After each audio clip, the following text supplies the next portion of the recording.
بسم الله الرحمن الرحیم. السلام علیکم ګرانو دوستانو زمونږ استاسي نننی درس د لیکسیون 53 یعنی 53 درس د 53 پیله بوشتابیغن داسې راځي. یا ګران دوستانو شروع کوو د درس. دلته وایي چې دغه جمله د لرنن یعنی زده کړه او ګوري دوستانو مثلا دا هر یو شی په خپل ځای باندې راځي، خو لیکن دا چې مثلا ته چې زده کوم یې لرنن چې مثلا وایي چې تیز ده کې دو لرنست مثلا داسې مختلفه راځي ښه، خو خیر هر جمله په خپل ځای باندې جوړه راځي ښه. اوس که زه وایي مثلا د یوې جملې په څونه خلم یوم دا درس پاتې کیږي، دومره خبره ده چې مثلا بیا دوم هغه کیږي کنه بیا سړی سر په درد دی. صحیح ده کنه ښه. hören lesen und lernen sie.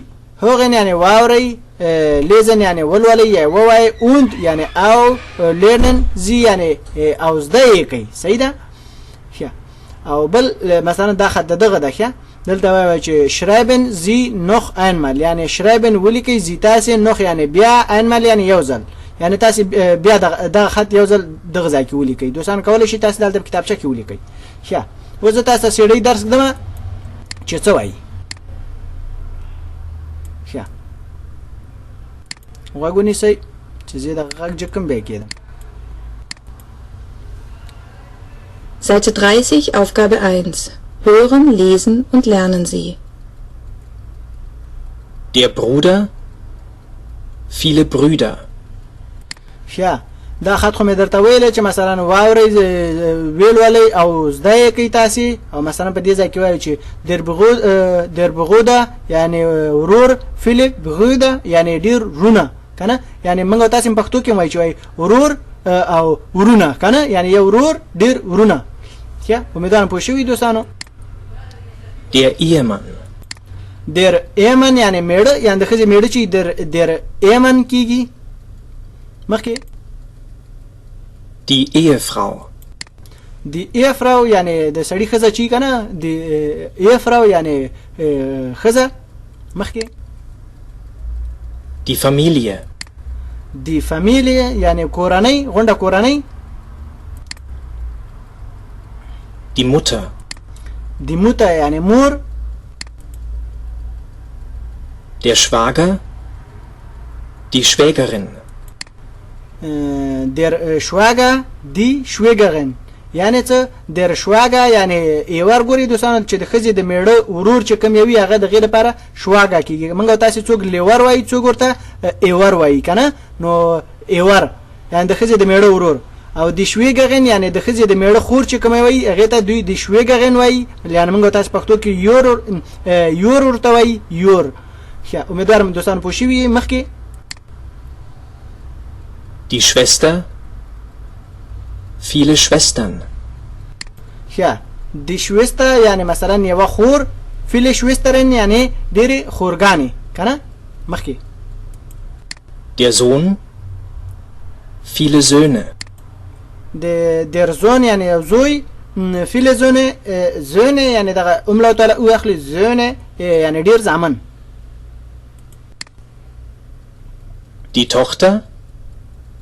Viele Töchter.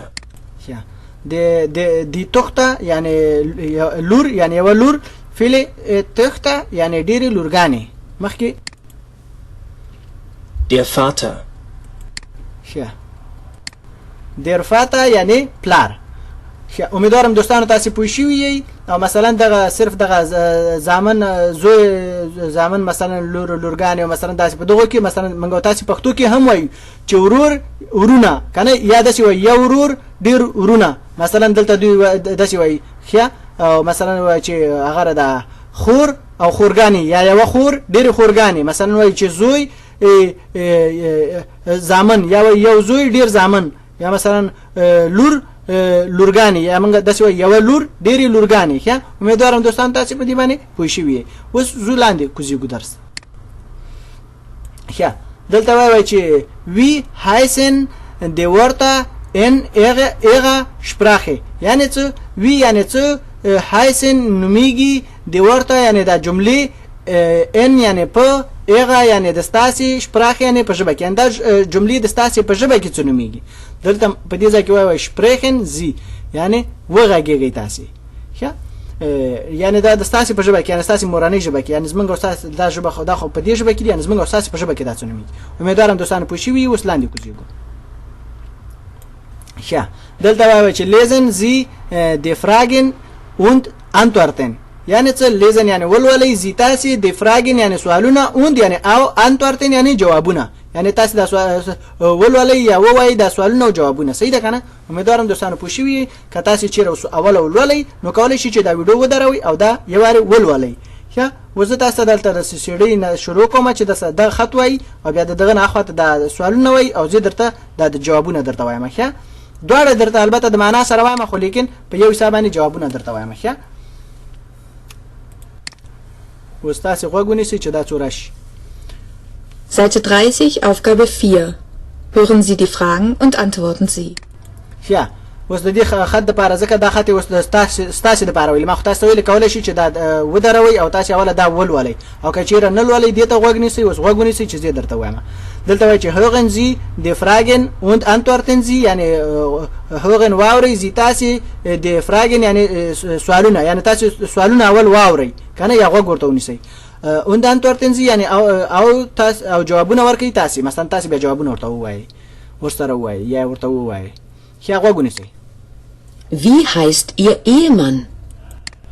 Wie heißt Ihr Ehemann? یعنی څه وی یعنی څه heißt یعنی نومیږي Ihr یعنی دستا Ehemann یعنی میړه یعنی دستا میړه څه نومیږي ښه په دې ځای کې دا ورته جواب ورکوي وایي چې mein Ehemann heißt یعنی mein زما Ehemann یعنی میړه heißt یعنی نومیږي چې نومیږي هغه بدل ورته وایي ښه چې نومي صرف هغه نوم ورته وایي ښه مخکې غوږ ونیسئ Wie heißt Ihre Ehefrau? Ja, wie heißt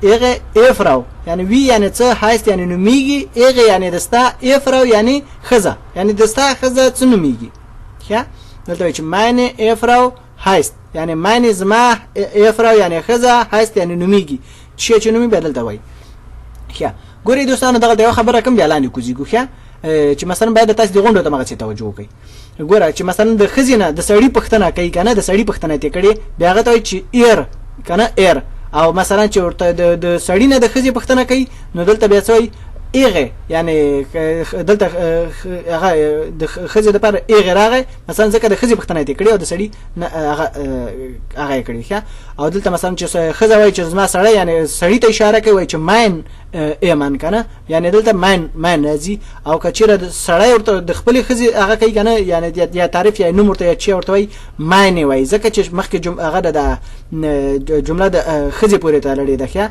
ماین دغه ای اخلي یعنی په انګلیش کې ای ده په دې ژبه کې ای ده دلته هم دلته ایغه په دې ځای کې هم امیدوارم دوستانو پوه شئ زه اوس مخکې درس ده Wie heißt Ihre Tochter? Ja. Wie heißt Ihre Tochter? یعنی wie یعنی څه heißt یعنی نومیږي Ihre Tochter یعنی دستا لور او یو خبره بل دوستانو ګوري دوستانو د کتاب کې دغه سی لیکل شوی او په سیډي کې هغه سی دا د سیډي او د کتاب خپل اختلاف ده ښه کنه ما کولای شو چې دا په پاسه کړو خو نه د کتاب په حساب باندې ما څه پرې خو ښه اوس موږ تاسو څه کو بهر حال موږ تاسو جملې زده کوو ښه wie یعنی څه heißt یعنی نومیږي Ihre یعنی دستا Tochter یعنی لور یعنی دستا لور څه نومیږي دا وایي چې meine Tochter heißt یعنی meine یعنی د زما Tochter یعنی لور heißt یعنی نومیږي چې نومیږي بدل ته وایي ښه اوس مخکې غوږونه سي Wie heißt Ihr Sohn? Wie heißt Ihr Sohn? Yani wie yani څه heißt yani نومیږي Ihr yani دستا زوی yani زوی yani دستا زوی څه نومیږي ښه وایي چې mein Sohn heißt mein yani د زما Sohn yani زوی heißt yani نومیږي چې نومیږي بدل ته ورته ښه مخکې غوږونه سي Haben Sie einen Bruder? Ja. Haben Sie einen Bruder? Yani haben yani لري Sie تاسي einen yani یو Bruder yani ورور yani تاسي یو ورور لري ja کچیره لري نو داسي وایي چې یا ich habe einen Bruder خدای نه خاصه کچیره نه لري وایي چې nein ich habe keinen Bruder yani nein کچیره نه لري وایي چې nein yani نه ich yani زه habe yani لرم keinen yani هیڅ یا هرگز بغوده یعنی ورور، یعنی زه هیڅ ورور نه لرم. ګوري دوستانو مثلا زمونږ استاسي په ژبه کې راځي نه زه یو ورور نه لرم کنه، خو دوی بیا وایي چې هابن هم پکې وایي، یو وایي لرم بیا وایي کاین، مثلا داسې مثلا لکه جمله ګډوډه کیږي. امیدوارم بهر حال تاسو پوه شئ ځکه دا ژبه دغه څه پکې وایي نه نه هابي کاینن بغوده نه زه ورور نه لرم. ښه موږ تاسو داسې وایو. ښه مخکې غوږ نیسئ. Haben Sie viele Brüder? Ja. Haben Sie viele Brüder? Yani haben yani لري زي تاسي viele yani ډیر Brüder yani ورونه yani ډیر ورونه لري کنه، تاسي ډیر ورونه لري کچيره لري. يعني داسې ګوري دوستانو که دا د درجنونو ورونه پښتنه نه کوي چې تاسي ډیر ورونه لري، یو نه چې اخوا شي دوه شي درې شي څلور شي مثلا داسې بهر حال 400 ورونه څوک لري هغه د پاره وای. يعني تاسي ډیر ورونه لري بیا کچيره لري نو دا څه وایي چې یا ich habe viele Brüder دا دا د سونی کې ویل کی زمانه دا سونی خرابه ده سین نشم راکو هم دا وشتوخېګم درس نه پاتې کیږي. ښه نو یا کچيره لري نو یا ich habe viele Brüder یعنی هوز لرم ډیر ورونه. کچيره نه لري مثلا بیا کولای شي چې مثلا دغه جمله استعمال کوي، او کچيره لري بیا دغه وای او ډیر نه لري صرف یو لري بیا داسې وای nein ich habe nur einen Bruder يعني نه ich يعني زه habe يعني لرم nur يعني فقط یا صرف einen يعني یو Bruder يعني ورور يعني نه يعني زه ډیر نه لرم زه لرم یو فقط یا صرف یو ورور لرم. صحیح ده؟ امیدوارم دوستان تاسو پوه شئ. مخکې غوږ ونیسئ. Haben Sie eine Schwester? Ja, haben Sie eine Schwester يعني haben لري زي تاسي eine Schwester يعني یو خور. ja کچيره لري وای چې یا ich habe eine Schwester يعني یا يعني هو ich يعني زه habe يعني لرم eine يعني یو Schwester يعني خور يعني هو زه یو خور لرم. ja کچيره نه لري نو داسې وای چې nein ich habe keine Schwester. nein يعني نه ich يعني زه habe يعني لرم keine يعني هیڅ يعني نه شويستا يعني خور يعني زه خور نه لرم کنه داسې مثلا. لیکن دغه ځای کې ما تاسو ته پاس ویل چې دغه هابن لکه دلته جمله ګډوډه کوي خو لیکن په دې ژبه کې داسې راځي. ښه امیدوارم تاسو پوه شئ. مخکې غوږ ونیسئ. Haben Sie viele Schwestern? ja haben Sie viele Schwestern يعني haben يعني لري زي تاسي viele يعني ډيري Schwestern يعني خورګانې. ښه يعني تاسو ډیره خورګانې لري کچيره لري ورته یا ich habe viele Schwestern يعني یا يعني هو ich يعني زه habe يعني لرم viele يعني ډیره Schwestern يعني خورګانې يعني هو زه ډیره خورګانې لرم. صحیح ده؟ او کچيره بيخینه لري نو مختص دوستانو ویل چې مثلا لکه د ورور په ځای کې چې درته ویل کې بيخینه لري تاسو به دغه جمله استعمال کړئ. او کچيره لري او غم فقط صرف یو خور لري به داسې وایي چې nein ich habe nur eine Schwester يعني نه يعني ډیر نه لرم ich يعني زه habe لرم نو يعني فقط یا صرف eine يعني یو Schwester يعني خور يعني زه صرف یو خور لرم. صحیح ده کنه؟ دغه نو چې دغه نو ویل کې نو وایي ښه زمونږ تاسو څوک چې نوې ژبه زده کوي هغه څوک نور وایي څوک داسې وایي دغه نو ویل کېږي. ښه دغه جمله.